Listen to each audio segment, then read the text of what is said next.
Okay. Thank you, everyone, for joining us today for what should prove to be another interesting and engaging seminar.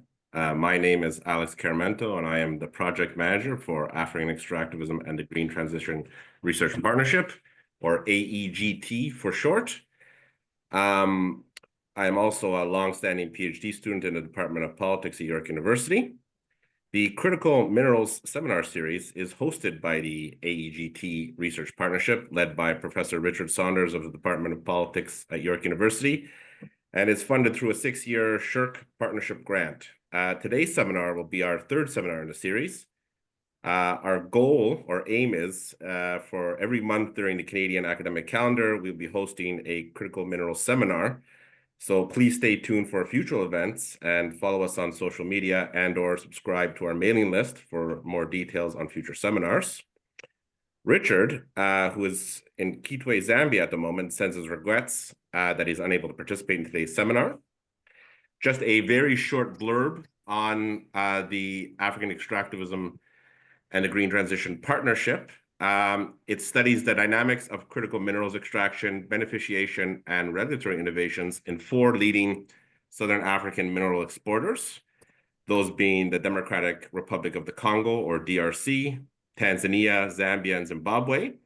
The 6-year project brings together political scientists, economists, anthropologists, sociologists, legal scholars, historians, and advocates for a diverse collection of research, and its aim is to address key knowledge gaps and support public debates and policy-making initiatives in Southern Africa, and in this case, beyond.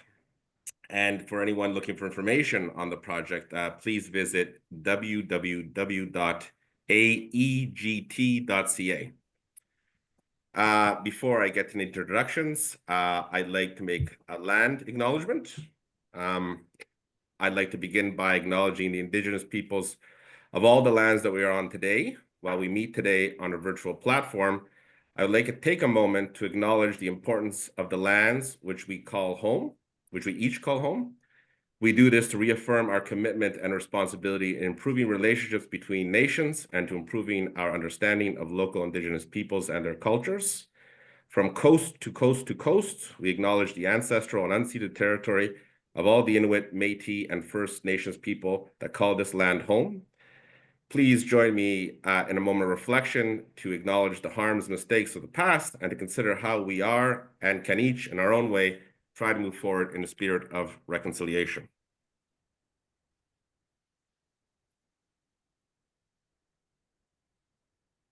So, for today's seminar, we have environmental assessment, extractivism, and the rise of critical minerals in Canada.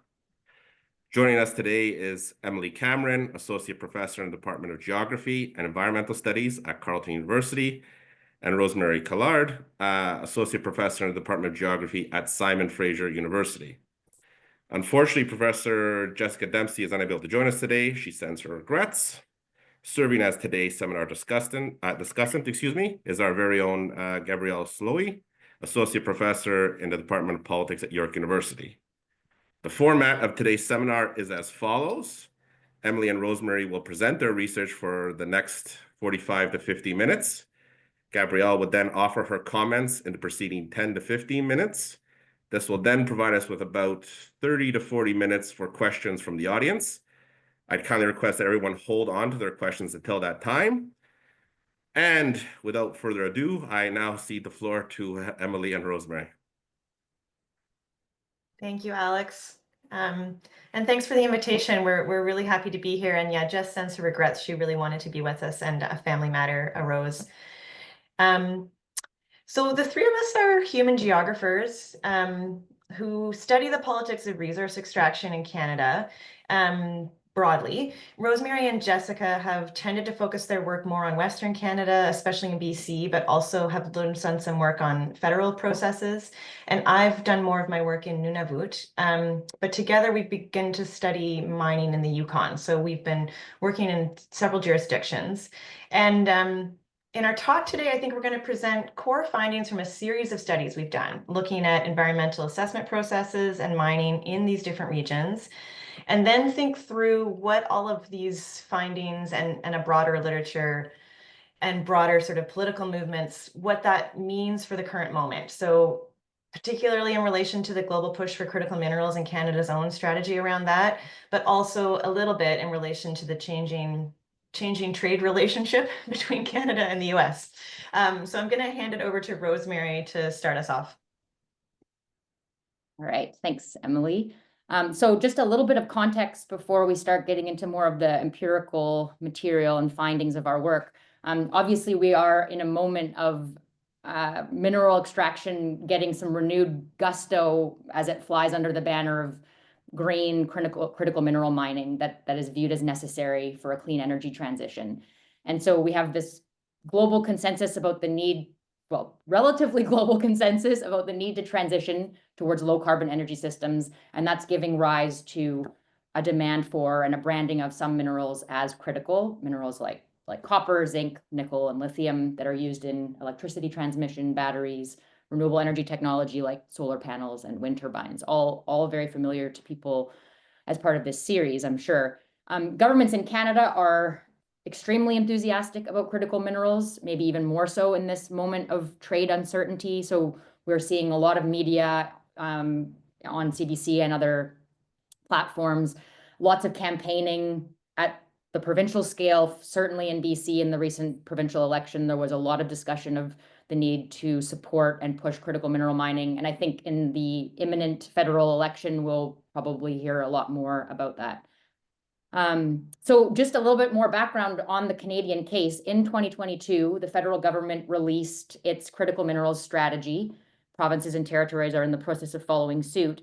The federal strategy outlines the government's plan to support a potential upcoming critical minerals boom to, quote, seize the generational opportunity of critical mineral mining. So that's a phrase that's repeated several times in the document. The strategy really does frame critical minerals as fundamental to a green transition. 4 times the strategy repeats that there is, quote, no green transition without critical minerals. It frames critical mineral mining as very much a win-win-win, that any negative social and ecological impacts will be managed through what it calls world-leading regulatory systems, that all will benefit from mining, including in a diverse workforce, that mining will happen in respect of Indigenous rights, and that mining is part of Indigenous reconciliation, not in tension with it. And the strategy also highlights very material commitments the federal government is making, like billions of dollars towards research and development, towards infrastructure, incentivizing exploration, and facilitating the streamlining of mining permits. And provinces like BC are making at the same time parallel moves to streamline mining permits, although it's a bit unclear as yet what exactly that entails, what permits exactly it's talking about streamlining. So in the context of all this hype, it's a really important time, we think, to take a sober look at what is happening on the ground and what has happened on the ground when it comes to mining in Canada, which is what we're going to be focused on doing today. And we want to bookend our talk by discussing and highlighting a particularly important kind of test case for critical mineral mining in Canada, which is a proposed critical mineral mine in southeast Yukon. So this is BMC's proposed mine in the Yukon, which is one of the first critical mineral mines to be approved since the federal government released its strategy in 2022. And it's being constructed, as you can see on this quite makeshift map where I've placed a star in the approximate location of the mine. It's being constructed on the territory of 2 Kaska Dena nations, Liard First Nation and Ross River Dena Council. Bit of detail on the mine itself. It is an open pit copper, lead, zinc, silver, and gold mine. It's proposed by a London-based firm, BMC Minerals, and they've already begun construction on the mine. It was approved by the Yukon government in 2023, although it has had a contentious course since then, which I'll touch on. BMC forecasts that the mine will generate about $720 million in royalties and taxes over the life of the mine. It forecasts that the mine will employ 350 people a year during operational years, and those operational years are estimated to be between 9 and 10 years, after which BMC says the mine will begin a 26-year closure and reclamation process. BMC has named the mine Hutsakaya, which means caribou country in Kaska language. And for many Kaska, this name is a deep co-optation of the Kaska language and insulting. And that's because Kaska firmly opposed the mine officially, both nations, and in part opposed the mine because it threatens the existence of a caribou herd.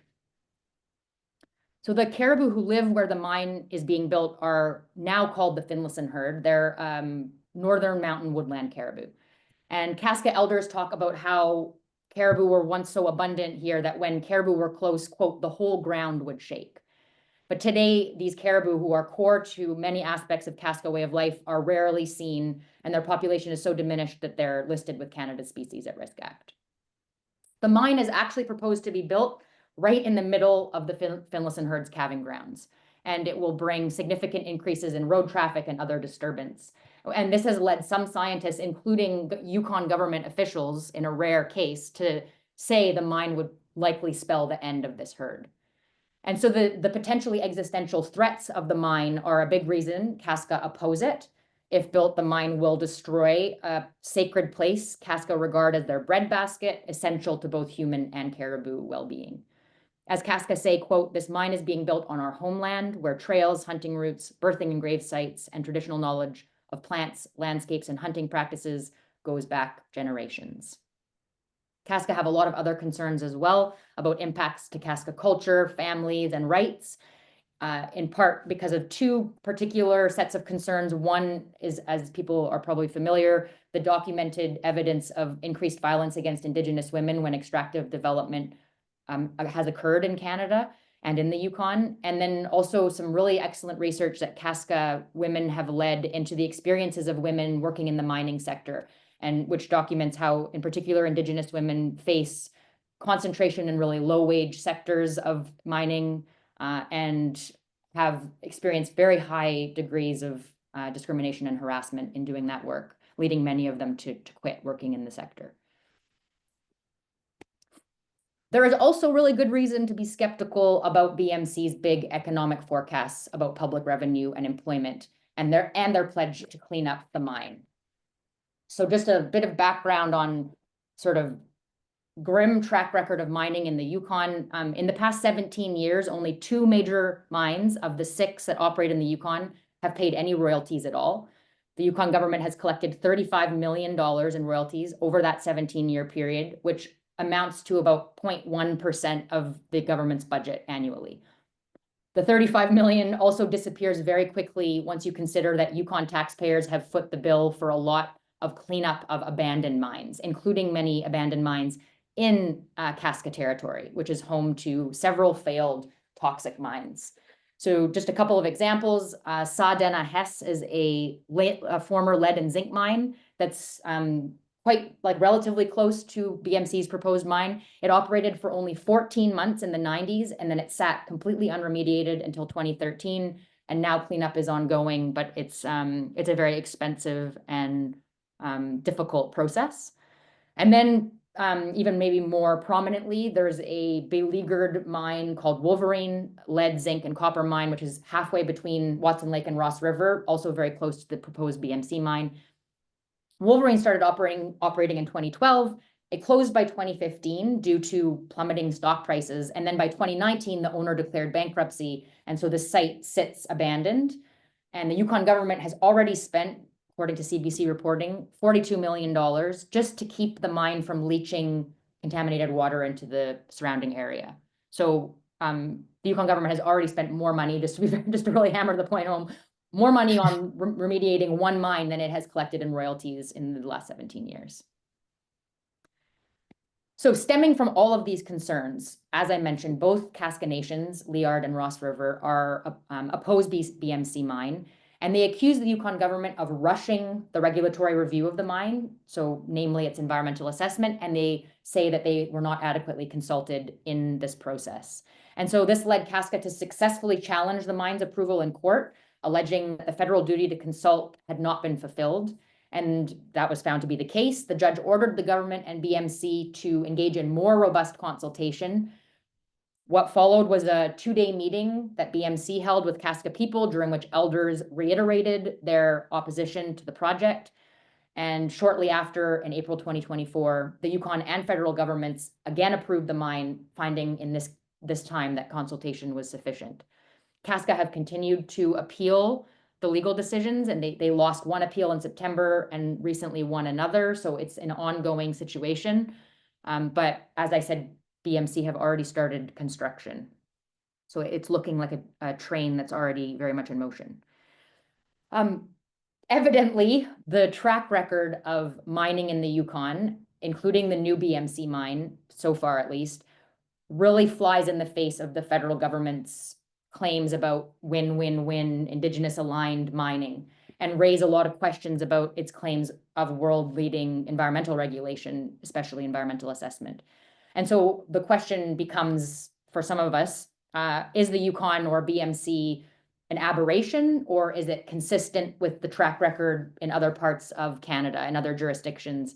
And our research really does suggest the latter. It collectively points to some pretty significant systemic failures within environmental assessment in particular. And in doing so, it joins the work of a lot of other researchers pointing to these failures, including some people who are here in the audience today. What we're going to do from here is outline some of these systemic failures that we have observed in our research, and then consider whether there are possibilities, or what possibilities we have seen in EA, particularly in this moment where we face its potential dismantling in this moment of streamlining. So I'll pass it to Emilie to report what we've been finding. Thanks, Rose. Yeah, so EA is a crucial step in the regulatory process. It's the public process through which project impacts and benefits are assessed, and recommendations are then made to decision makers about whether to approve a project or reject it. And I should clarify that most mine opponents engage in EA with the understanding that it's about approving or rejecting projects, or at least substantially modifying them, and they advocate for rejection. But for EA managers and practitioners, the goal of EA is not to approve or reject, but to identify all possible impacts, identify mitigation measures for those impacts, and then decide whether the remaining impacts, what are called the residual effects, that can't be mitigated, are justifiable when weighed against project benefits. So they see EA more as a planning tool, not as a decision-making tool. And as a regardless of how people understand what EA actually is, it involves the production of reams and reams of studies of anticipated project impacts, public hearings where people can ask questions or present counterpositions on various issues, and the production of detailed documents describing mitigation measures, monitoring requirements, and so forth. In theory, it's an evidence-based, rational, deliberative planning process that informs decisions about extractive development that are in the public interest and maximize sustainability. It's supposed to result in these win-wins that we see in Canada's critical mineral strategy, a thriving economy via extractive development, but also protection of vulnerable species, the promotion of healthy environments and communities. Canada, as Rose mentioned, describes itself as having a world-leading system that offers the most robust protections around ecological harm, that honors Indigenous rights and ensures maximum public benefit, while also ensuring that Canada remains a desirable destination for capital. So on this front, EA promises reasonable review timelines, minimizing of red tape, and guaranteeing as much certainty for investors as possible if they follow the process. That's the message is, if you follow our process, you're most likely to be approved. So critics, there's a large body of research now kind of taking on this understanding of what EA is and what it does. Critics argue that EA is actually a tool for legitimizing extractivism, that these performances of rationality, expertise, evidence, consultation, and due process lend procedural legitimacy to what is actually a deeply political process that almost always results in project approval.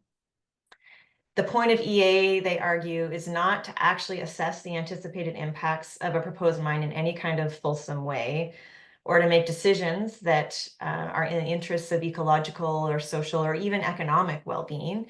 It's to manage dissent and to offer minor concessions that enhance the social license of projects and more broadly ensure that an extractive sector oriented around the interests of multinational capital can continue to thrive within Canada. So we've developed a body of research now that affirms this critique and fleshes out some of the nuances of how EA actually works and how this is achieved. So I'm going to turn to some of that now. Some of our research has looked at EA by way of caribou. So we've examined how impacts to caribou are assessed within environmental assessment processes and the extent to which serious, irreversible anticipated harms to caribou can actually determine project outcomes.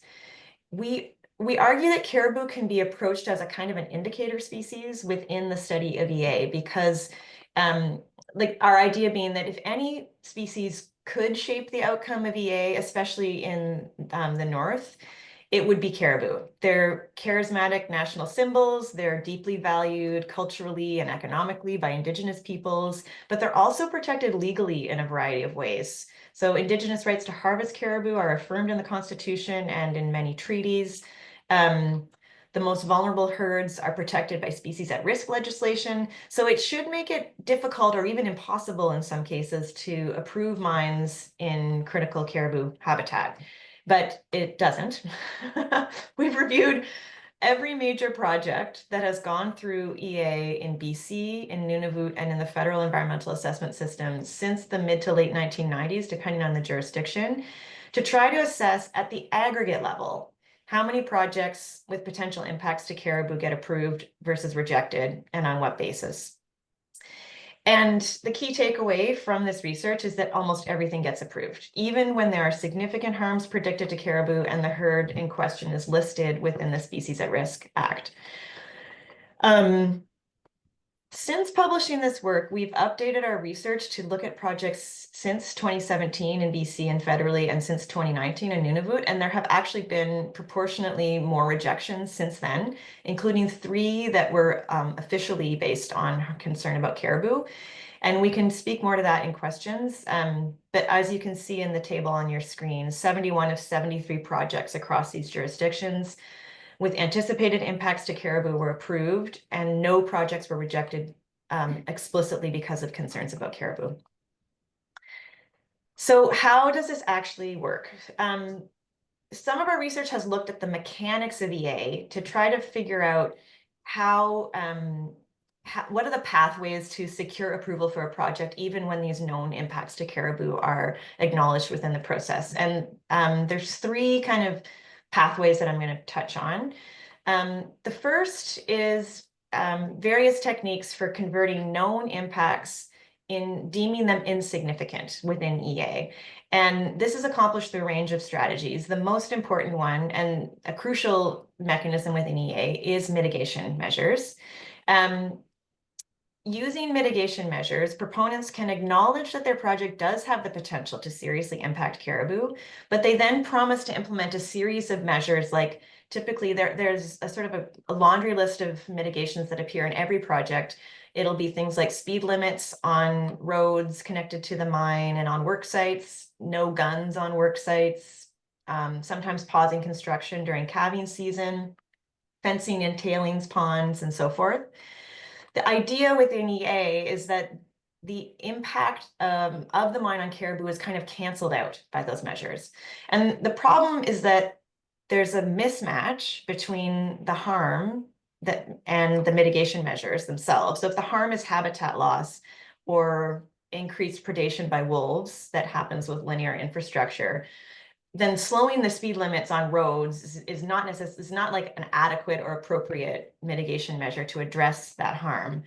But more broadly, there's also almost no evidentiary base for mitigation measures, evaluating like, are they effective? In what conditions are they applicable? It doesn't exist, actually. There's a limited number of studies, and it's certainly not presented within the EA process. There's also little to no follow-up done to see if these mitigation measures work or if they're even implemented. So we know that there is a strong evidentiary base that the most devastating impacts of extractive development for caribou are habitat loss and various impacts on migration. and that is what is driving caribou population decline. But EA institutions continue to approve projects with these known impacts on habitat, in large part through mitigation measures that don't address those threats.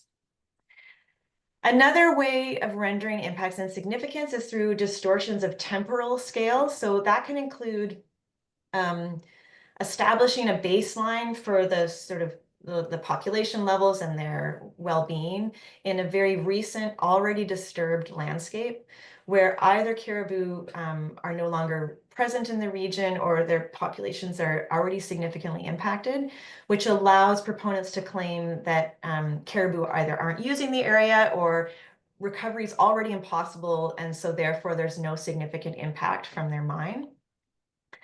Or forecasting recovery over massive timescales. So a project proponent might acknowledge, like, yeah, if we build this mine, it will have serious impacts on the population of a herd, but in the long run, they'll be fine. Like in 50 or 100 years, they'll be fine, is the claim that is put forward. There's also distortions of spatial scale operative in this process. So the project impact area might be expanded or shrunk to make impacts appear less significant. This happens especially where herds have really large ranges, and proponents will argue, you know, the mine footprint is such a minuscule part of the herd's entire range that there's an insignificant impact, not acknowledging both cumulative mine development, but also that caribou are affected at distances far beyond the actual footprint of the mine. Okay, and now I'm going to pass it over to Rosemary to talk about the second sort of pathway to approval within EA. Okay, so slightly changing tack a bit. We're shifting our focus from the sort of ecological aspects of EA to the economic. A second major pathway to approval for projects through the EA process is that projects are deemed to be worth it for the public interest or the national interest, and that any known costs are outweighed by economic or strategic benefit. So we have seen in our data sets that projects can be and are approved even when there are serious irreversible impacts, including to endangered species like caribou, but also other species like endangered marine animals. Those projects are approved even in the presence of irreversible impacts to endangered species if projects are deemed to be in the national interest. So one really good example of this fairly recently is Murray River Metallurgical Coal Mine in Northeast BC. It was approved through a joint BC and federal environmental assessment in 2017, and it was approved despite the finding that there were adverse effects to endangered caribou, habitat loss and disturbance. Like these are highly endangered caribou, one of the most endangered groups of herds in the country, listed as endangered with SARA. So the impacts to those highly endangered caribou were deemed to be significant, adverse, significant, and unmitigable. So the mitigation measures would not render those impacts insignificant, but they remain significant. Decision makers concluded, though, that these significant unmitigable effects were, quote, justified in the circumstances, that the project is in the national interest, in the public interest, because its benefits like jobs, tax revenue, and economic benefit generally outweigh those costs. Now, what has happened since it has been approved? In the 8 years since Murray River was approved, it has still not operated. It sits partially constructed. Its delays are for various reasons, and they're largely economic reasons, including a shortage of skilled workers, according to the company. So the company had a plan to hire 500 temporary foreign workers from China, and that plan met with fierce public resistance. So some of that delayed the mine. The company reports, including in the Globe and Mail article I've linked to here, that the mine is waiting for better market conditions and the financing for the mine is delayed. The mine is still supposed to go ahead. Last month, the mine received a substantially started designation, which is a designation that then allows the mine to sit in whatever shape it is, not quite operating, and start at any time. So its environmental assessment certificate will not expire now, at least not for 20 years. But it's also it's quite easy to get a substantially started designation with a little bit of digging in the ground. Whole other topic that we could talk about in the Q&A. So even in cases when the national interest is not invoked as this kind of trump card over these significant ecological harms, it's still a key component of every EA that there are benefit projections and projects are being evaluated for their supposed contributions to a broader public interest, like especially these indicators of jobs, tax revenue, and economic activity. And these are usually really big projections that are arguably extremely persuasive for decision makers and for members of the public, including the communities in which these mines and other projects are occurring. The problem is that just as we see with the assessment of ecological impacts to caribou, the evidence that's offered within environmental assessments for these benefits is incredibly thin. It often rests on models that economists acknowledge are faulty, and the faultiness of these models and the thinness of the forecasts and their evidentiary base go largely unquestioned in environmental assessment processes, in particular in terms of the response from government environmental assessment agencies. Sometimes communities and Indigenous nations will contest those projections, but regulators seem to do less of that. Another problem is that there's no follow-up to see if these extremely persuasive economic benefit projections actually materialize. So in response to that paucity of follow-up and evidence behind these projections, we've done 2 studies that audit the claims of economic benefits that are made in environmental assessment. So our audit is quite simple. It involves comparing the economic forecasts made in environmental assessment materials, comparing 3 variables: jobs, tax revenue, and production, comparing that to the actual performance of mines that operate in those 3 indicators. And in doing this research, we join a small group, but a solid group of researchers who study the economic side of extractive projects, including pipelines here in Canada. And our research joins theirs in ultimately concluding that economic projections in EA are often exaggerated and sometimes hugely exaggerated.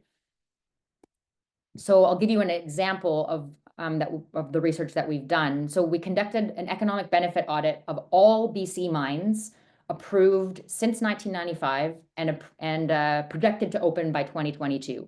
So 27 mines in total of a range of different mineral and coal mines.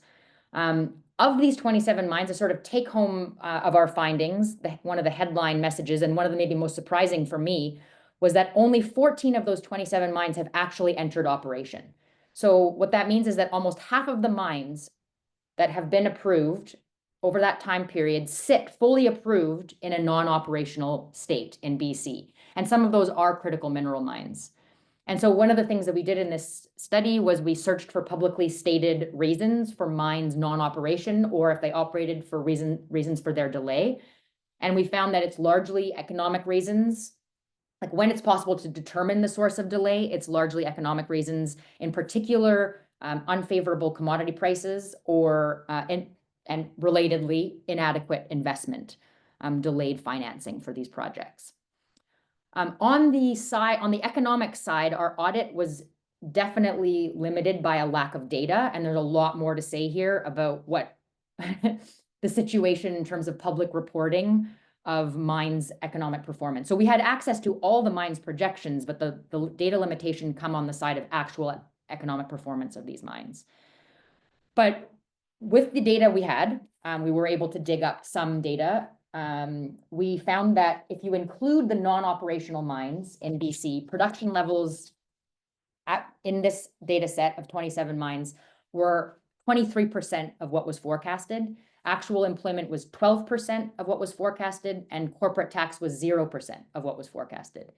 Now, the major caveat there is that including non-operational mines, which have zeros in all of those columns, definitely does skew the data towards a low outcome. But if you exclude the non-operational mines and you only look at the operational mines for which we had data, you see that operational mines performed half as well as forecasted on production and employment. Tax, we just had too little data to be able to say anything there. There was one mine we could access that had performed very poorly, just paid a paltry amount of tax. One of the other really important things to note is that our audit showed that the employment that does manifest in the mines that operate is highly boom and bust. So mines will project steady employment over their operational phase in their environmental assessments. They'll say, we're going to operate for 15 to 20 years. We're going to employ 300 people per year. You know, their projections rest on stable commodity prices. Of course, the reality is that there are volatile commodity cycles. Mines frequently open and close. So 6 of the 14 operational mines in our data set have at one point entered care and maintenance, which is temporary closure, when all but a skeleton crew of employees are laid off, and those mines have spent between 2 and 12 years in a shuttered state, some of them moving in and out of being closed more than once over the time period that we looked at. So the kind of concluding take home of that audit in particular is that, in the words of the economist Robin Allen, who's been part of our research team, British Columbia's environmental assessment process is leading to the regulatory approval of uneconomic mines. Even if you just assess with using conventional economic analysis. We're not talking full cost accounting here. We're not talking trying to estimate put a price on the environmental damages done. We're just talking about looking at what they say they will do and then what they actually do on these conventional economic metrics. One question that arises, of course, is anyone benefiting from these uneconomic mines? And there we did a smaller audit, but a deeper dive audit of 3 coal mines in critical caribou habitat in Northeast BC. And we found in that audit that we were able to follow the money in that case to a greater extent, working with Robin and an accountant, Peter Bode. And we found that the only significant beneficiaries of those 3 coal mines were major shareholders in South Africa, Australia, and Toronto. So very little in terms of public benefit as tax revenue and really boom and bust employment. So the reality that we see through these audits is that benefits are usually distributed in a highly uneven way. The benefits tend to accumulate far from where the costs of extraction are borne. So we see quite classic extractivist patterns there in terms of the sort of geographic distribution of benefits and costs. Over to Emilie for the third pathway to approval. Yeah, so the third sort of pathway that we've looked at in a little less in our research, but a little bit that we wanted to name here. Pathway for approval within EA, but also lots happening outside of and around EA, is increasingly strategic engagement by governments and corporations with both Indigenous knowledge and Indigenous governments. So in Nunavut, for example, where there are relatively robust expectations in terms of engagement with Inuit knowledge as part of the environmental assessment process. The Nunavut Impact Review Board mandates engagement with Inuit Kayumeatukangit, IQ, it's called in Nunavut. And proponents are required to study the impact of their projects on traditional culture and culture more broadly. The quality of reports varies on this front. Some have been so weak and problematic that interveners in the process have produced their own IQ studies to counter the proponents' claims. But historically and still today, most traditional knowledge studies tabled by proponents just aim to show that their mine won't harm Inuit culture. So they're weak studies. They're carried out by consulting companies to come to predetermined conclusions. They're predictable, but but that they do their thing within the EA process. More concerning is that we're finding evidence of proponents changing strategies to use meetings with elders or harvesters. They'll often fly them to the mine site for these meetings to generate consensus on pre-prepared statements like you see on this slide. So this is an agreement on caribou protection that was tabled in an environmental assessment process in Nunavut. This sort of list of statements that everyone present agreed to, including sort of well-respected our elders and harvesters from adjacent communities, saying mitigation will keep the caribou safe. the risks to caribou associated with this project are acceptable. So here we're seeing the weaponization of the cultural authority of elders and harvesters and their knowledge of these landscapes within Inuit communities to suggest not only that the mine won't harm Inuit culture, but to suggest that Inuit culture and knowledge affirms that this is a good mine and that the mine will not harm caribou in this particular case. And that kind of work can be very impactful within EA and within a community process, kind of making sense of a proposed mine. At the same time, outside of and alongside EA, the mining sector increasingly aims to get ahead of conflict with Indigenous peoples and governments over proposed mines, and this won't surprise anyone here, by offering equity stakes in proposed projects or partnering with Indigenous governments as proponents and beneficiaries of the mine. So in Nunavut, this has led to EA processes where Inuit rights-bearing organizations are positioned on many sides of an issue. So you'll have Inuit organizations that present themselves as opponents to a project and others as supporters, partners, or co-owners. In the review of the Mary River Mine expansion a few years ago, that became particularly controversial when the regional Inuit associations signed what they called a certainty agreement with the proponent, basically guaranteeing that the project would make it through the regulatory process before the EA assessment had actually concluded, and at a time when hunters and trappers organizations and hamlet governments were actively organizing against the mine. So that one blew up particularly controversially in that case. But there's been great work done by scholars like Cliff Atleo, Rana Kulkanen, and others trying to grapple with the choices faced by Indigenous governments and communities about whether or not to partner with extractive multinationals. And it's a complicated question that's also very context specific because of the different kind of rights arrangements and land claim, status of land claims and so forth in different regions. But if we're thinking here about strategies used by mining companies to get their projects through the regulatory process, certainly there's been a move over decades now to offer these joint ventures or equity stakes or other financial incentives to governments, Indigenous governments, to move them out of the position of critics and into partners. We're not, the question of whether or not that's in the interest of Indigenous governments is not our focus in making this argument. It's not, that's not the question for us. But it's more making the point that is certainly a move that's in the interest of extractive capital to kind of move in this direction. So there's way more we could say about all these pathways to approval. We sometimes also joke that like a lot of our research involves the painful elaboration of the obvious. Like I don't think we've probably said anything that in its bigger picture would surprise probably most people in the audience. But it is, I think, significant that to establish at this aggregate level, not just mine by mine, that whether impacts are predicted to be significant or not, mitigable or not, whether economic benefits are compelling or not, approval is almost certain within environmental assessment. And these kind of tools or strategies we've outlined, we sometimes describe them in presentations to groups who are actively opposing mines as the red flags to look for or the places to apply extra scrutiny and challenge. These we think are the ways in which this actually happens within EA and the jurisdictions that we've looked at. And those red flags were certainly present in the review of the BMC mine.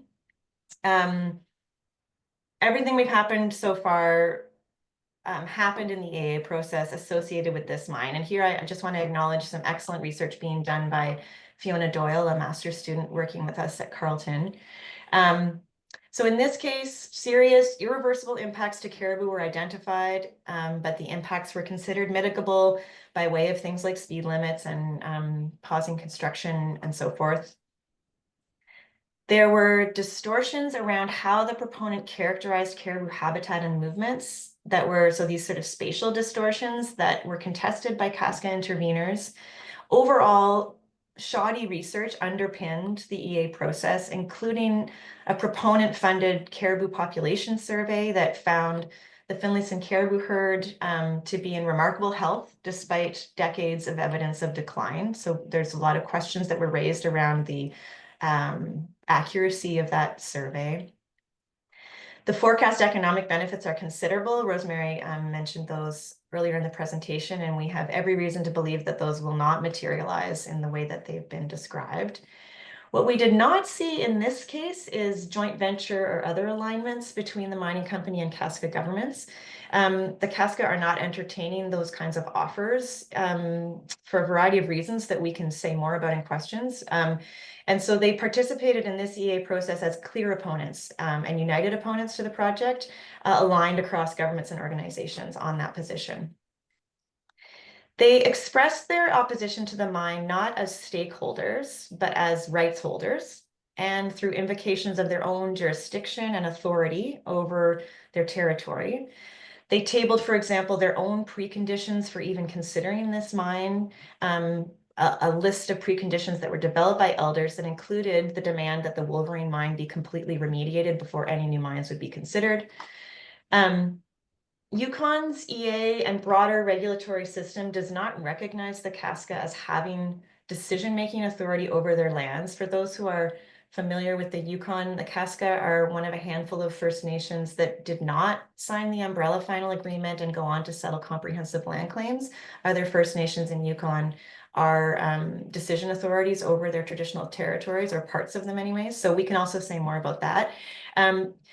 But the territorial and federal governments do recognize Kaska rights to harvest and a federal duty to consult. And as the review unfolded, the federal government did express serious concern about the impact of the mine on those harvesting rights and its impact on the caribou herd in question. And it looked as though the mine might actually be rejected. The federal government ultimately changed its position, however, and the mine squeaked through, but only after the 2 Indigenous members of the Yukon Environmental Assessment Board resigned in protest. This shift happened, notably, in 2022. So just as the federal critical minerals strategy was being developed and then released. So we don't actually know if critical minerals tipped the scales in this decision. But we think it's a particularly illustrative case for unpacking some of the dynamics that we expect to intensify in the coming years. So some of those dynamics, because EA rests on a weighing of costs and benefits and has mechanisms for justifying approval even when there are known and very serious impacts, if those impacts are thought to be outweighed by economic benefits or justified because of the national or strategic value of the project. The framing of critical minerals mines as being critical, not only for a green transition, but increasingly critical to Canada's economic sovereignty. It means that those levers within EA for approving projects that we know will be devastating environmentally, or that violate Indigenous rights, or that have no lasting economic benefit, and often all three, those will be easier levers to activate. So it will be easier to justify approving mines that the EA process acknowledges will be harmful. And this is particularly so because, as you can see on this slide, the vast majority of minerals in Canada are now listed as critical within the strategy. Gold is not on there, diamonds, coal, and lead are not in that list that you see, but pretty much everything else is. And many have criticized Canada's very liberal definition, like small L liberal definition of the list of what mines are critical for a just transition, arguing that many of these are not actually useful in a low carbon energy transition. We also expect to see, and I should say before we leave, we are seeing within reviews of mines, the Baffinland that operates the iron mine in Nunavut, iron is now on the critical minerals list. They're mobilizing the critical mineralsness of the value of their project in the kind of the reviews that they're going through right now. We also expect to see a move toward shorter review timelines and a streamlining of the process itself, and even a suspension of the process. So the argument will be, and we've already seen this in BC and in other jurisdictions, that projects are going to be built whether or not they cause harm because they are in the urgent strategic interest of developing these projects. And so why go through a 2-year process of examining the nitty gritty? Dig, baby, dig is going to be the message. And we're seeing that already. BC just recently announced 14 fast-tracked mining, energy, and infrastructure projects in response to the Trump tariffs. And like Rose said, it's unclear what this fast tracking means. Some have already been approved within EA. Others are being exempted, though, from having environmental assessments, several wind projects and a major transmission line that will supply electricity to northern mines. And we know from research, existing research and from research that we're in the process of writing up now, that longer review timelines, so that a streamlined process means a faster process, and we know from our research on rejected mines that longer review timelines are correlated with rejection. So the shorter you make the process, it will have an impact on the capacity for opposition movements to form in the first place and intervene effectively within EA and outside of EA.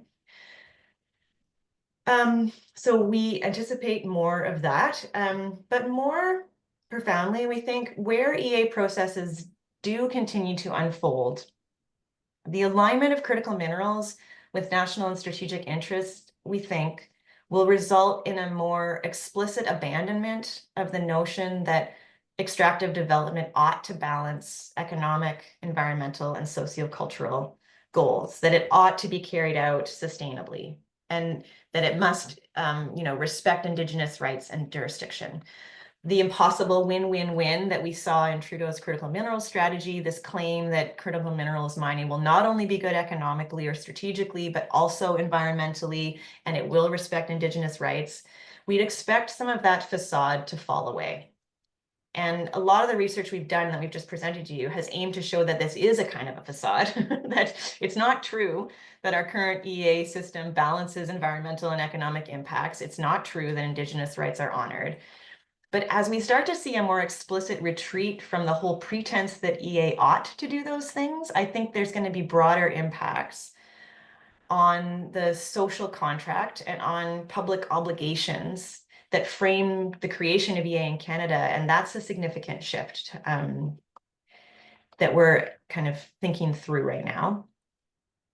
And finally, we didn't have time to discuss the project rejections that we've studied, but it's pretty clear that advances that Indigenous peoples have made in the courts around Aboriginal title, around consultation, around consent and other rights, and a broader kind of cultural and political shift around reconciliation for, the idea of reconciliation at least, has tipped the scales towards rejection in a few recent reviews.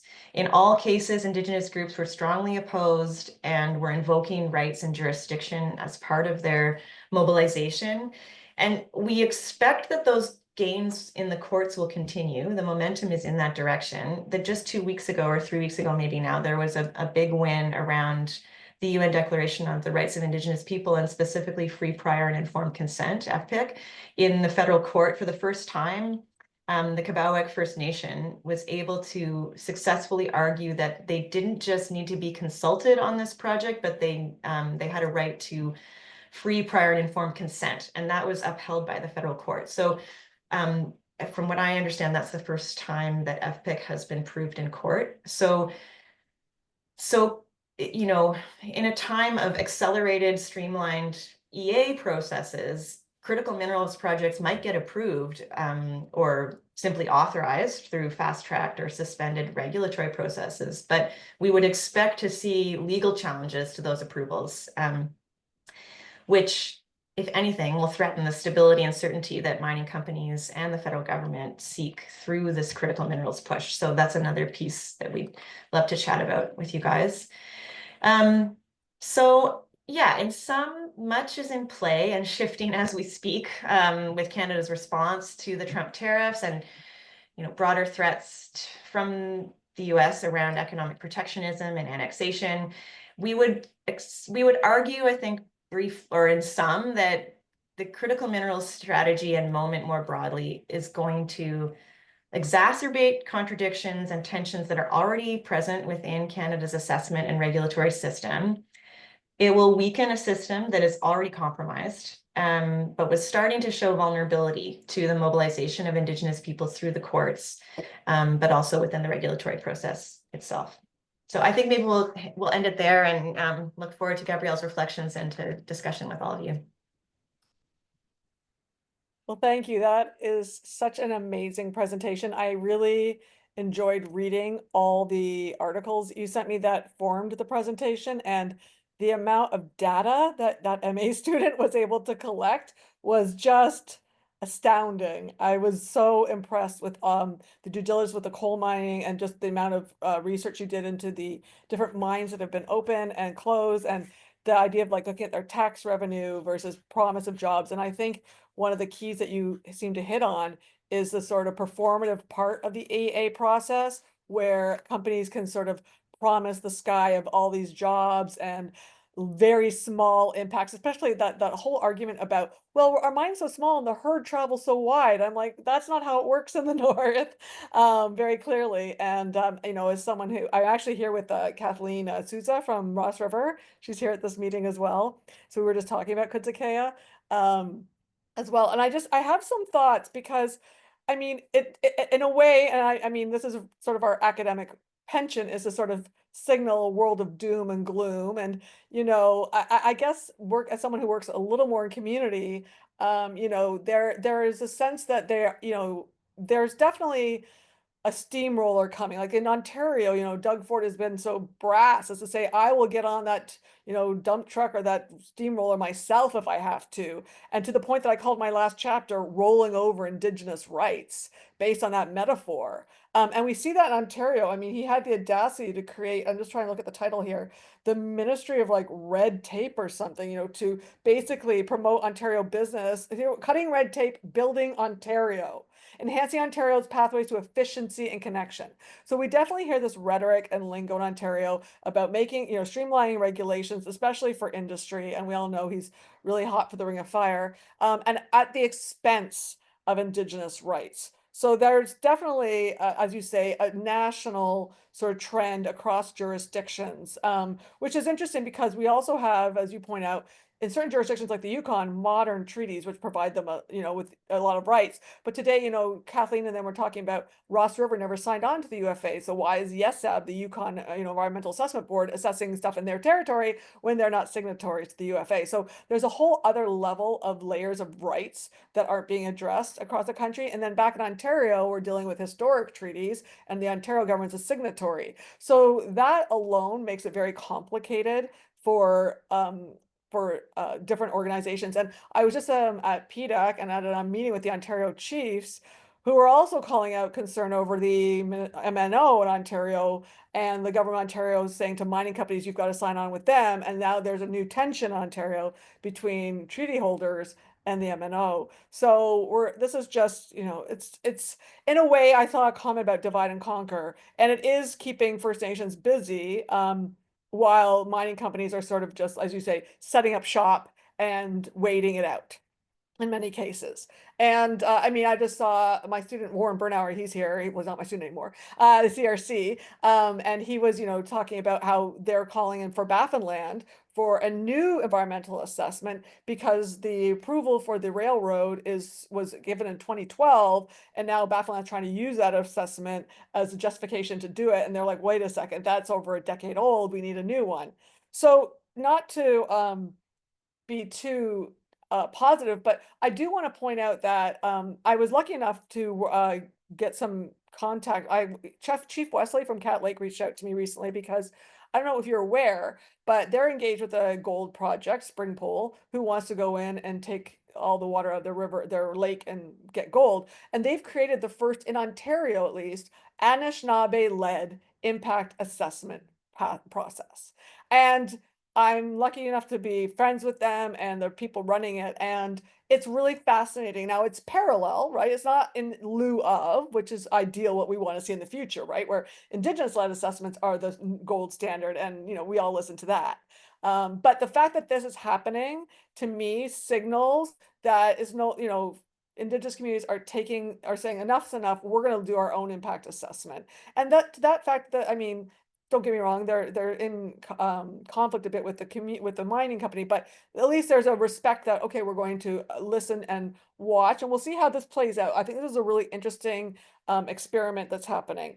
And in another weird twist, and I don't know how this is going to play out itself, I've been asked by a First Nation chief and a gold company to write positively about what they perceive to be a very positive experience, because they've said that, you know, there's so many bad players in the mining industry that have left so much wake and destruction in their path, that this one particular mining company and First Nation want to show that it can be done in a positive way. Now, I haven't done the research. We're working through the ethics approval, and they approached me to talk, and they came to me together, the chief and the mining company.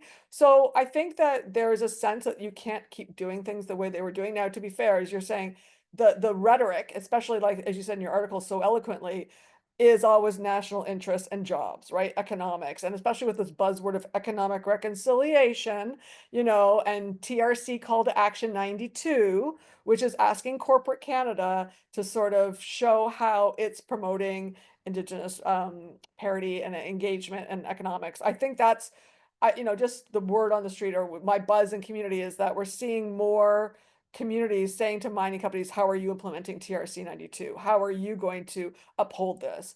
Because this, as you know, this question of development is very tricky. It's not, as I've written in my own articles, it's not either yes or no, but often how it's being done and to what extent communities are engaged. And one of the things I didn't see a lot of in your writing, and I'd be curious to know more about how you see this fitting in, is the role of impact benefit agreements. Now, I know at First Nation Major Project Coalition, they're basically saying IBAs are history. It's all about equity ownership going forward.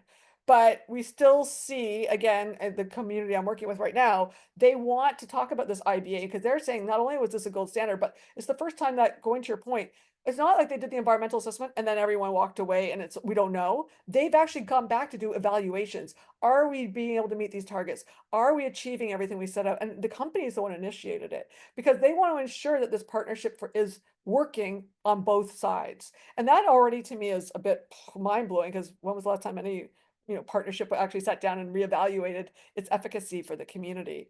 So I think that, I mean, I think showing, pulling the curtain back on the Canadian environmental assessment process and showing it as being performative and really just a way, I liked your comment on the way you phrased it as sort of managing dissent.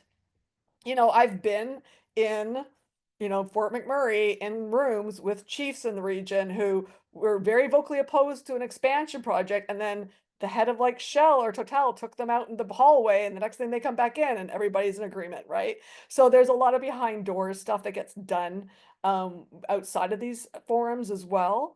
And I think that this is a really important contribution you guys are making. And again, all the conversations we're having here in Newfoundland on the Mineral Network about thinking through these processes and who are they serving and whose interests are they benefiting is such an important part of this conversation. And I think that I'm excited to see, I saw, the Kaska challenged this, the whole role of YesAb, but also the idea of creating Indigenous-led environmental assessments. Dana Scott's here and her work on, looking at the operationalization of Indigenous assessments. Melody Lapini's work, she's doing great stuff with Firelight. So I think that the idea of having environmental assessments is still good, but the execution or how it's being conducted really has to be rethought. And I think in some jurisdictions, people are sort of like sisters are doing it for themselves. Like communities are like, we're gonna take this on ourselves. And that's really quite exciting to see. Again, like I said, even with this new railway, like rethinking, going back to environmental assessments, like it's not stuck in time. Like we need to go back. And I think that idea is gaining traction, and it's an interesting time. And I think there's going to be a lot of trying to push forward and a lot of pushing back. And I think we're going to see some interesting dynamics coming out of this going forward. I mean, I know I didn't talk for 20 minutes, but I really enjoyed everything you guys had to say. And I hope I offered something of interest to contribute to this. And yeah, I look forward to hearing from the audience and maybe some of your comments or thoughts on anything I had to say. I'd welcome your comments. Thank you very much, Gabrielle. It's very good. So how we'll structure it is this. Emilie and Rosemary can respond to Gabrielle's comments, but we'll take an additional maybe 2, and then we'll have a cyclical question and answer. And so if you want to ask a question, raise your hand. I see 1 up so far. Or alternatively, you can write in the chat. And my extreme apologies if I mispronounced that name. Cabrija, hopefully. I've pronounced that correctly. It's Cabria, but it's not a worry at all. My apologies. Yeah, so I had a question, if that's all right. It's 2 parts, if that's okay. Okay. Sure. But first I'll just start off with saying thank you very much for hosting the webinar today. It was very insightful. I'm actually serving as the engagement coordinator for the Canadian delegation to attend the upcoming G7 Youth Summit. And so I'm a part of our Canadian delegation for that. And so the question is kind of in relation to the work that we're doing at the moment. So we know that Canada wants to form partnerships outside the US due to the situation with tariffs and reduced reliance desires for the US. So how do we envision the adoption of EPIC's framework, and how will that affect the relationship with G7 nations and other nations you mentioned, such as South Africa and Australia, that want to engage in resource extraction? And then the second part to the kind of the question follow-up there would be, how would those benefits come back to our communities in Canada, both Indigenous and non-Indigenous, especially youth, since you mentioned the lack of training, that instead of using those workers here at home or training folks here at home, that they were seeking to use foreign workers? Thank you very much.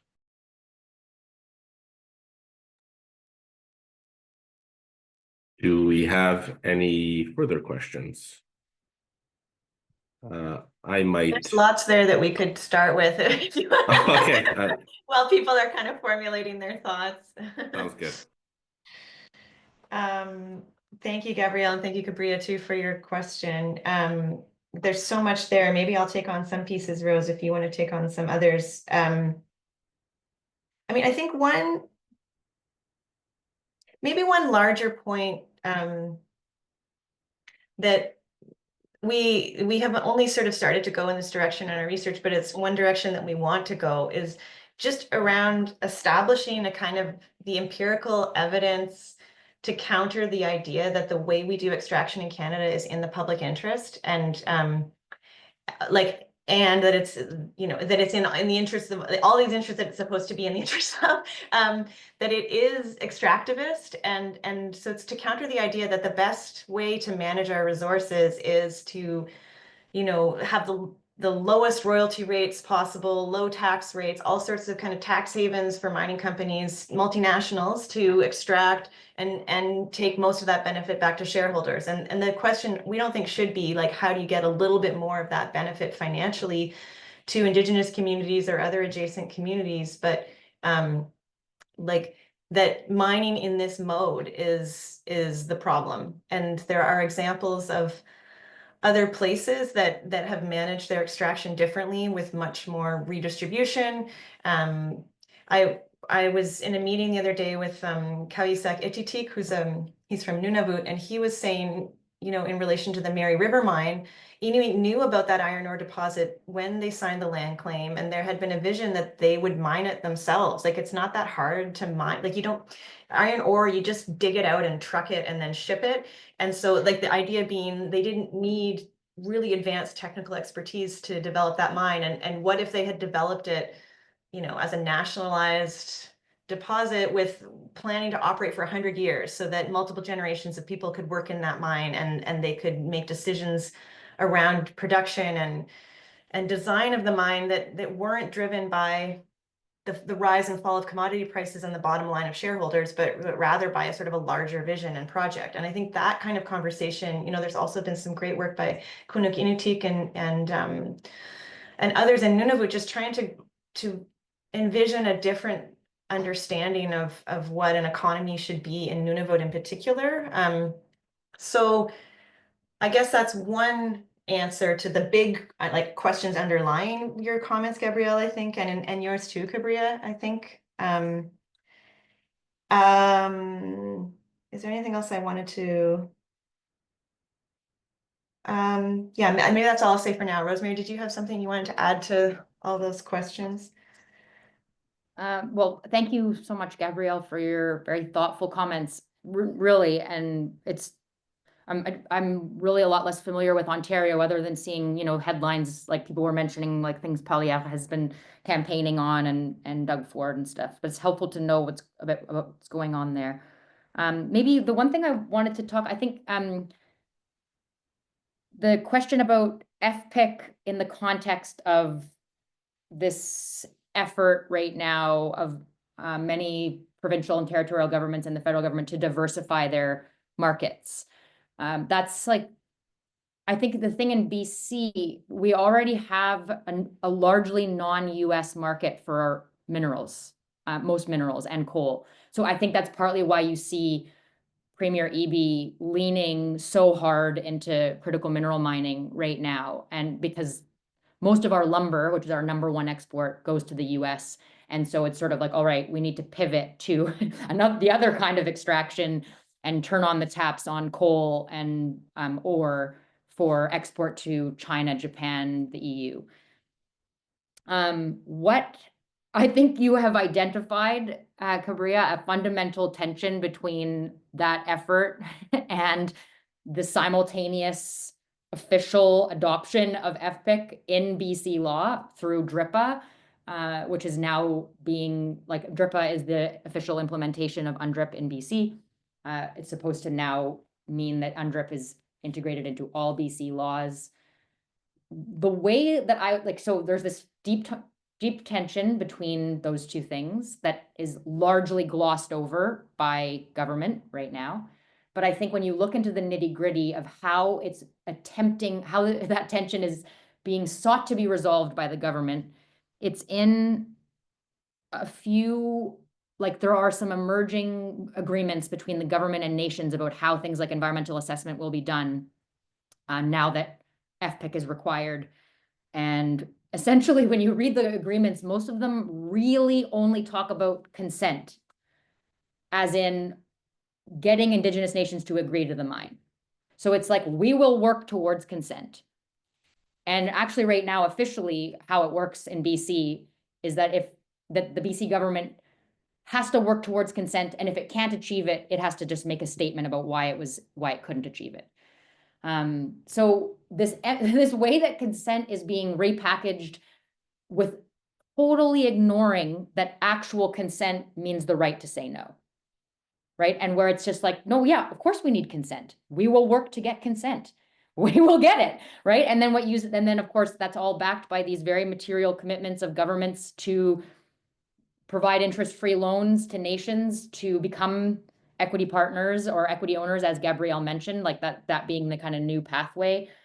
And I think that's unfolding in many cases, but then there are still many cases where nations are maintaining the right to say no. You actually might have noticed that on one of the signs at the Kaska protest.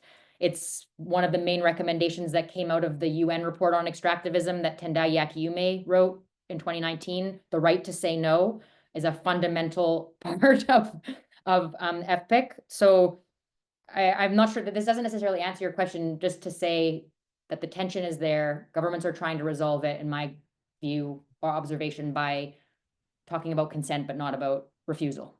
And yeah. If I can jump in there, one of the Please. things interesting is the duty to consult. You know, the way the government has sort of discharged that to industry, and the way they get it is by getting an IBA and going back and saying, we've got an IBA, communities consented, now let's get and then they rubber stamp, and that's really happening a lot in Alberta.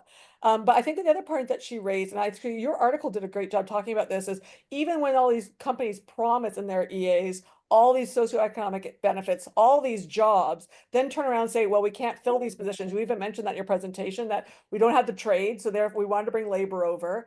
I think one of the things that's interesting is I was just in Nunavut talk, and they want to build 3,000 houses. You know, this is a priority of the territorial government, but they're saying we don't want to pay anymore for all the labor from the south to come up. We don't want to, you know, the cost of flying them up, the cost of housing them, the cost of paying them while they're here. We want our own labor. But one of the issues they're facing is the apprenticeship exams are from Alberta from like the 90s. And I'm like, well, let's decolonize that or rethink how to use certified trades in Nunavut. Like, we don't need to use those models.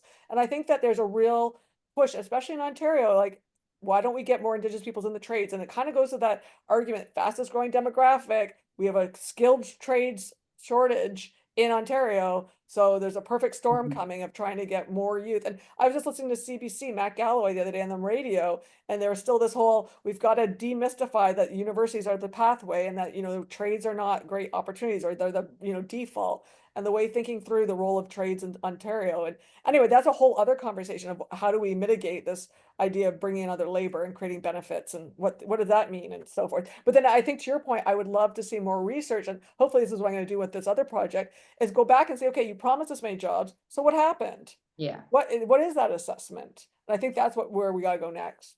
Yeah, I think I completely agree. And in a way, it requires, it's a different set of methods, right? So like, our audit got like a nice big picture of the patterns, but what's missing is that more up close, like of the jobs that are created, what kind of jobs are they? What are the gendered and racialized divisions of labor within that workforce? What are the outcomes like for youth, like as Gabrielle brought up? But it is amazing to see in the environmental assessments, you see like the company on the one hand saying we need to build this mine because another mine just closed recently and there's high degrees of unemployment, and we're going to put all these people who've just been laid off to work. And then the next a couple of years later say we have a worker shortage, or even sometimes in the same EA there will be like a mention of how there's also not enough workers. And that tension between the two gets sort of just smoothed over. But certainly you've brought up an important point, Gabrielle, about I think yet an important line of questioning around the benefits of employment and who those benefits will be available to. What are the barriers to gaining those for youth, say, what kinds of training requirements there are, and all of that. That more fine-grained analysis wasn't part of our research, but there is a good research out there that if you want to get in touch, I could see what I can think of to pass on. Okay, let's try to get to another round as best we can. I will read from the comments. Nathan writes, the territorial governments of Nunavut, Yukon, and the Northwest Territories remain heavily dependent on federal transfers under the territorial financing formula, with approximately 80% of their revenue sourced from taxpayers in the South, while devolution agreements in Yukon and Northwest Territories have transferred greater control over land and resource management to territorial governments. Economic self-sufficiency remains a challenge. How can the territories leverage their expanded resource management powers under devolution agreements to become more economically self-sufficient and self-governing? How will delays in mining projects impact goals in the Yukon of being more self-sufficient? And finally, Northwest Territories population has been declining. How can they retain the population as diamond mines close? That's quite a big pack of questions, but if you will bear with me, I'll ask one more, hopefully, and then there's another one, but maybe we'll get to that in the following round. But Tara writes, environmental assessments often act as procedural checkboxes rather than real safeguards. How do regulatory loopholes and discretionary decisions allow extractive projects to proceed despite environmental and Indigenous rights violations? What would an assessment process look like if it truly prioritized ecological and social justice? And Indigenous land defenders are criminalized while corporations use greenwashing to appear sustainable. How does this intersection of legal repression and corporate branding shape public perceptions of extraction, and what legal or policy shifts could? And so just some simple questions. Yeah, just some simple questions, easy questions. And we also have another one that I'll save till the following round, because that's quite a lot already. Thank you both. These are actually excellent questions. Thank you. I can start on the first one. I mean, I guess one place that I go when I hear that question is there is that the terms of like the territories have built their understanding of economic development around extraction. It's at the core of how the territories have understood themselves as being economically viable. The Nunavut process, which I'm more familiar with, like extraction was always meant to be part of Nunavut. It was understood as you know, the leading engine that would make life sustainable, like would allow people to stay on their homeland. So some form of extraction was part of the Nunavut vision, and also NWT Yukon with slightly different histories. There's a report that came out from the Yellowhead Institute just in the fall, I think, called Pinasunnuk. It's led by Kunuk Inutuk, who's from Nunavut. But it's a kind of like a joint, there's many authors with pieces in this report, and it's trying to re-envision Nunavut's economy away from extraction as at the center of it. And part of it is some really robust evidence showing that extraction is not delivering the economic benefits that it is claimed to be delivering. Like this idea that extraction needs to be at the center of Nunavut's economy and that is the economic engine, they basically disprove it and show that the labor, not just the jobs, but the economic multipliers that are associated with mining are minuscule compared to the multipliers of arts and crafts, I forget what the other sectors are they look at.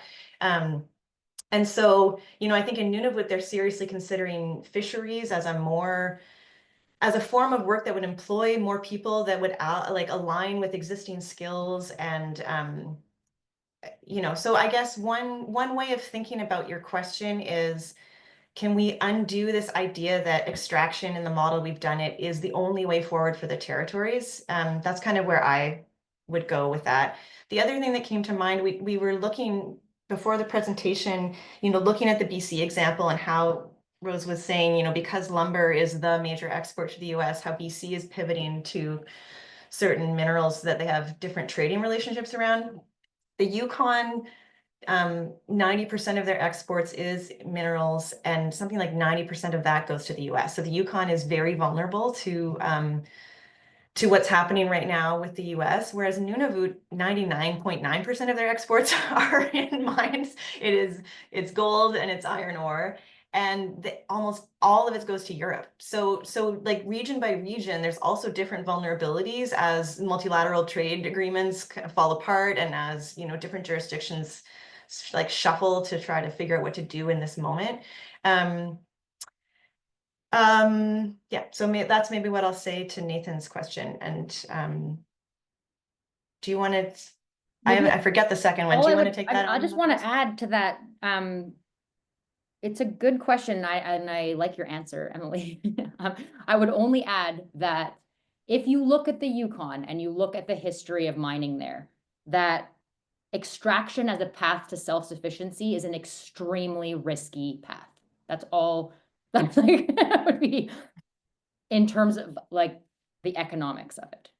But I would add to that, the entire province of Alberta's like the only reason Alberta exists is economic extraction, right? I mean, when the price of oil tanked, right, the whole province basically went into receivership, right? I mean, they were trying to get workers to recertify as like massage therapists, right? So, I mean, I argue in my classes that the whole Canadian economy is predicated on resource extraction. Like, pretend any otherwise is ridiculous. And, you know, it's funny how I teach a course at York called The Political Economy of Resource Extraction. And students are like, we've never heard of this, like lumber in BC or mining or oil, because we don't talk about it enough. And academia, and I would argue, enough.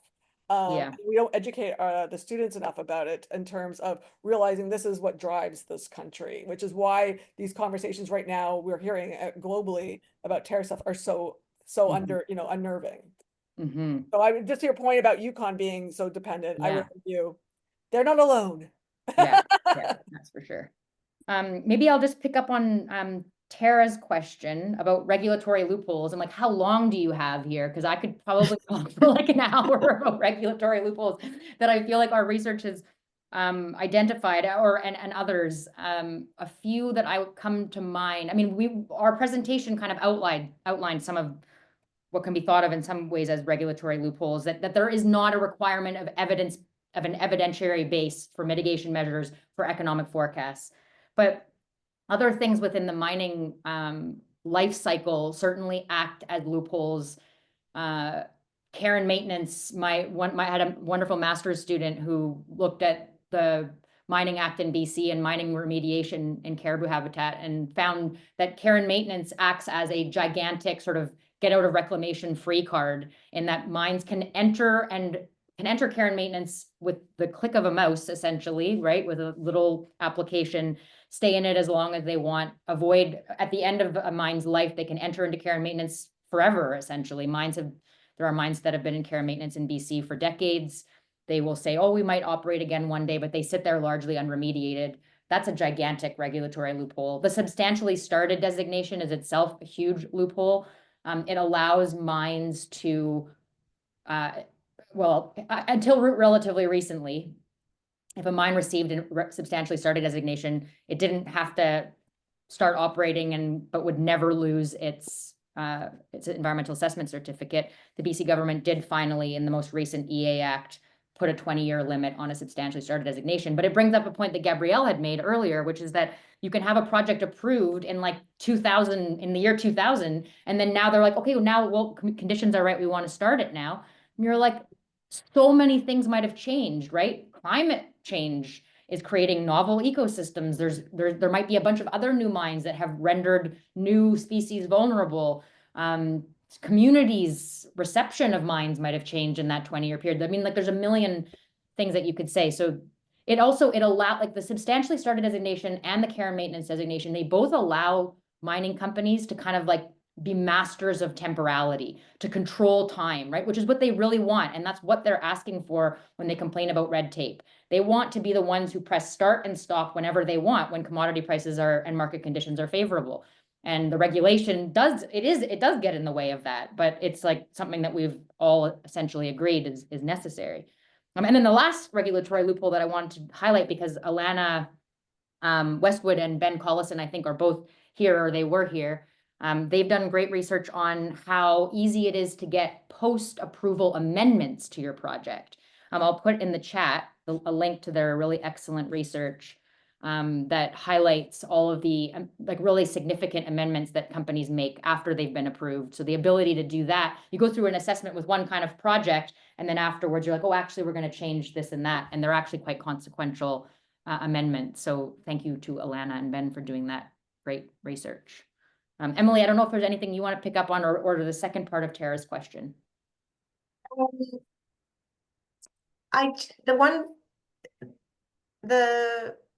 Maybe one thing, it's kind of picking up on Tara's question that occurred to me around all of those questions is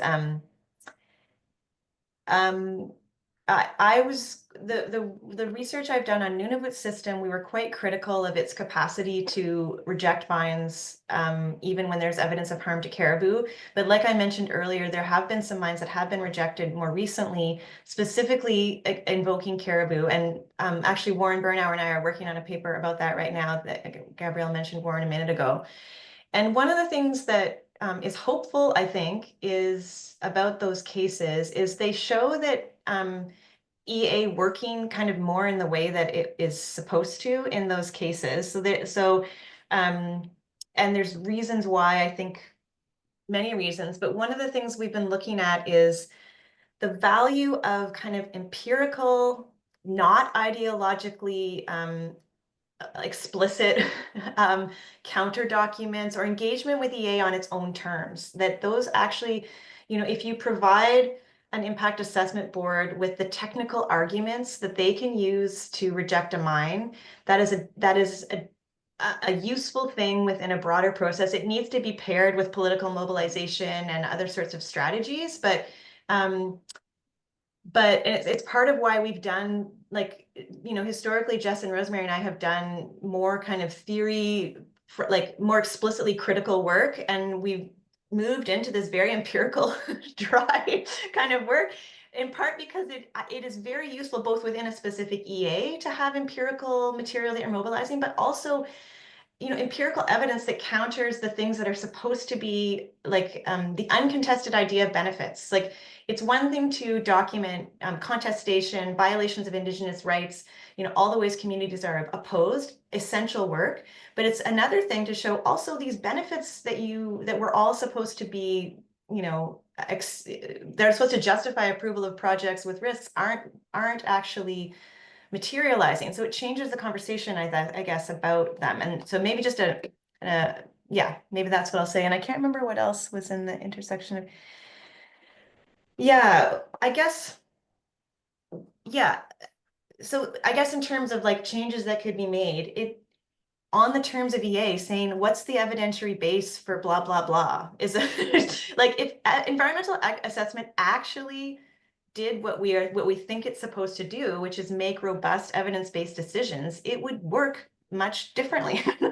so demanding that our system does exactly what it says it's going to do would actually be a radical big achievement. So I don't know necessarily that a whole new system needs to be built from the ground up, although definitely Indigenous-led assessment is happening in a lot of places, including in Ross River, I think, your colleague,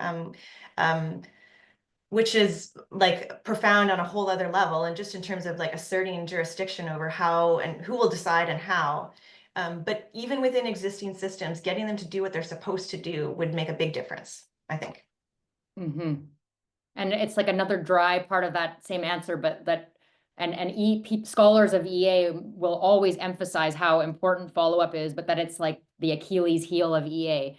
If you don't follow up, then you don't know if your predictions and your mitigation measures and your economic projections were accurate or not. But if you follow up and you track them and you say, okay, this worked, this didn't work, then that follow-up, that data that you collect and follow-up can inform evidence-based decisions for future EAs. Without that kind of feedback loop, you're allowing for these like pie in the sky, rosy projections on the ecological side and the economic side. And I would add on to that, like, I know when I first worked for Mikisew Cree and Fort Chip, it was the beginning of the relationship with the oil sands, and there was a lot of hope and expectations. And then fast forward, and I go back and there's, cancers and polluted water and things that weren't anticipated when we first started and engaged. And I think that having thought about that, I also think that in all these clauses, there should be a 5-year, and this is why I'm excited about this other project, Ontario's, this 5-year check-in. Like, let's see, are we all happy with this arrangement? It's not, and I feel like the EA process, and going back to the duty consult, the IBAs, it's a stamp and then they're off and you never check in again. And in communities, I don't know if and correct me if I'm wrong, but I could have sworn I understood that in Fort St. John, they approved fracking and then then it went around the north and said, don't do what we did. Like, we didn't know what we didn't know. And I think that's also part of the problem, is going back to communities that are starving or desperate for income or desperate for jobs, taking what they're being told would be promises of gold, silver, and jobs, and then not getting those benefits and being turned around and saying, listen, this is not what we signed up for. And I feel like that's what we're seeing now, is more of this dialogue coming to the surface. And I hopefully more of it realizing in mining companies and other groups being like, okay, you know what? The way we used to do things is no longer sustainable. We have to make sure it's beneficial to everybody involved, or it doesn't get, as you said, no is a real answer. No is its own answer, and it's a word that should be accepted.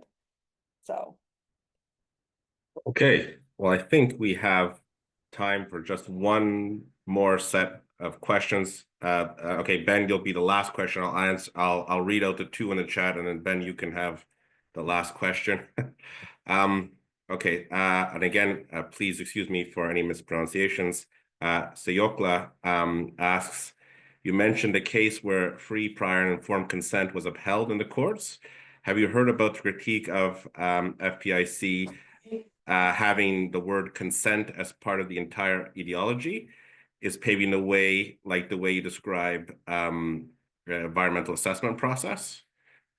And paving the way. Sort of answered. Yeah, she sort of answered my question already. Just, I loved the discussion about it. Thank you. Okay, great. Okay, thank you. Ben, if you'd like to ask your question, and I could read Nathan's second set of questions, we have time. Yeah, hi, Rosemary and Emily. Thanks so much for the presentation. That was wonderful. Really great to listen into the discussion. I'm wondering about, so you mentioned boom and bust cycles of mining. Economics can change at the flip of a switch, like we've been seeing with the United States and trade markets right now. And I'm wondering, when a project is going through public engagement and in consultation, when the economics change so quickly, sometimes members of the public and people that are interested in engaging on a project, because project designs and things change with the market, they end up being consulted on a project idea that's obsolete because of the mechanism that environmental assessment is proceeding under.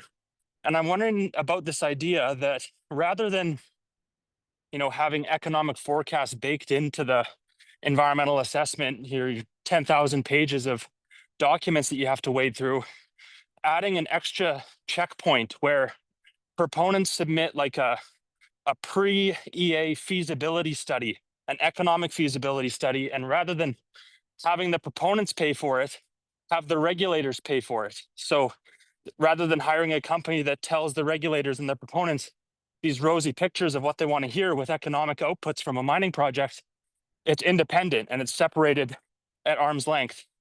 And if you what you think of that idea, and if you have any other solutions to this, the rosy economic forecasts and the downplayed environmental risks that you were talking about.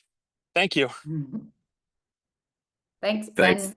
Thank you very much, Ben. And then Nathan asks, the Murray River region is home to the Montney Formation, which makes up about 91% of the province's raw gas reserves, contributing for 87% of the province's natural gas production. It also accounts for over $5 billion of royalty revenue and supports other provinces through equalization. How do slowdowns in the EA process and the ratification of UN DRIP or DRIPA by the government of BC slowed fiscal capacity building in BC? And what are the consequences to the provincial budget and other provinces dependent on equalization?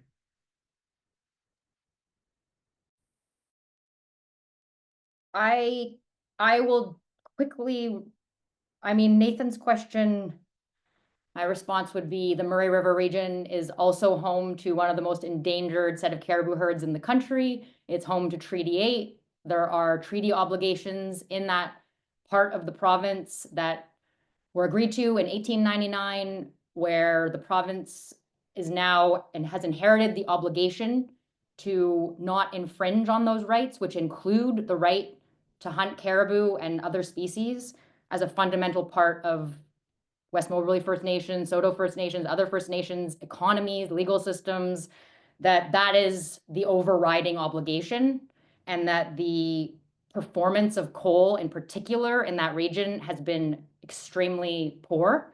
So Murray River it's not surprising that the Murray River Coal Project has performed as it has performed so far. The other coal mines there have done very badly. I think the province, one of the things that we haven't really talked about that I feel like is an area of research, I know some do this work in terms of like economic transition and development, but there's a lack of work on alternative economic pathways beyond extraction at least in Canada, I think. And so that's what your question makes me think about, is the need to work on what those alternative pathways are, pathways that respect treaty rights and don't destroy endangered species existence. Ben's question, working backwards, I think, I'm just imagining what the mining companies would say about the suggestion that they do have another piece to their assessment process. But I do think that it's a really good idea, before you undertake the costly and time-consuming process of environmental assessment, that you first determine that a mine is actually economically feasible. So, and that regulators. I wonder if any mines have to do due diligence, because it doesn't make sense for them to go in and start operating a mine that isn't economically feasible, right? Like that's what you see going on right now. I thought he was suggesting that the federal government do an assessment, and I was thinking the government doesn't want to spend money on anything already. Yeah. They're not about to add another cost to their. All they do is spend money fighting any sort of responsibilities they have. Sorry, that's just my 2 cents. Just the last thing I would add in it, just because I was looking up stuff about BMC before this meeting, and I found this document, the BMC mine, this document that BMC had that had this whole section at the bottom, this really like long fine print under the heading cautionary statement regarding forward-looking statements. And it was like basically just in a very detailed way being like, all the things that we've said about like commodity prices and reclamation, remediation, and all of that, we can't like that. It was legal. It was like a legal hedge. It was like none of those things, you can't hold us to any of those things. So yeah, I do think that there are actually some things that could be done in environmental assessment, even as it is, to require more evidence-based economic forecasts, and which would either involve standardizing the kind of models that can be used, looking at the performance of similar mines in similar regions to assess whether or not projections look reasonable, looking at the past performance of commodity prices, things like that. And I've under the impression that when you have an IBA and if you put in a hard target, say we're having this much in employment, and you don't meet it, that then there are repercussions, that it can be financial penalties and so forth. And that's what I'm looking at right now, is how Mary River ended up working with the union because they couldn't meet their targets and they had to fill those numbers. And so how did they, what are the strategies they're using? So there are circumstances where there is sort of a come to, you know, realization that we have to meet these targets. And I would actually be, if there's anyone who's listening who knows of any jurisdictions in the world that have better ways of assessing the economics of projects at the front end, or that follow up and require reporting, like something like the Newfoundland and Labrador offshore oil, where they actually report on employment in a quarterly manner. If anyone knows of any jurisdictions like that anywhere in the world, please email me, because we've been looking for years and haven't managed to find anything. And we would love to have an example from somewhere. I think Nunavut actually does do more, like Emilie has pointed out.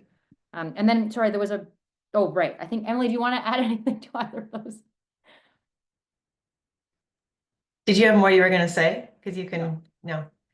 I mean, the only thing that I would maybe add to that reflection is that I think if we actually had those numbers, it would become that much more clear that the jobs and the tax revenue don't materialize. And so and those of you in the room that have sat in the hearings where communities make sense of these mines, like, jobs is what drives approval. Like, it's like, I don't know how many times I've heard people stand up and say, and they list all of the reasons they're concerned about the mine, its impact on the land, but that we need jobs. And so I guess this is the way forward. And you know, the Mary River expansion that got rejected, it partly got rejected because people had, you know, 8 to 10 years of lived experience with the early phase of the mine, and those jobs and economic benefits didn't materialize. So they had, and they witnessed the kind of the up and down of commodity markets and the way that the mine operator weaponized that to threaten closure. And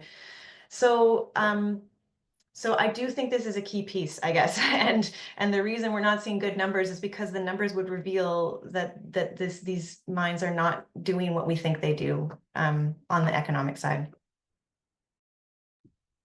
Okay, and with that, we end exactly on the the originally set out time, which is incredible, considering the fact that the discussion was so wide-ranging. I want to take this opportunity to thank both Rosemary and Emilie for a very thought-provoking discussion and seminar, and equally, I'd like to thank Gabrielle for a wonderful commentary on their presentation. Thank you all for joining us, and we'll restart the seminar series again in the fall, September. So thank you. Thank you, everybody. What a fabulous presentation, you guys. Wish you were here. Yeah, same. Thanks, Gabrielle. So great to have you. Hope to see you in person one day soon. Thanks for hosting, Alex. Yes, thanks. Alex, great job. Great. Take care, everyone. Bye. Bye-bye.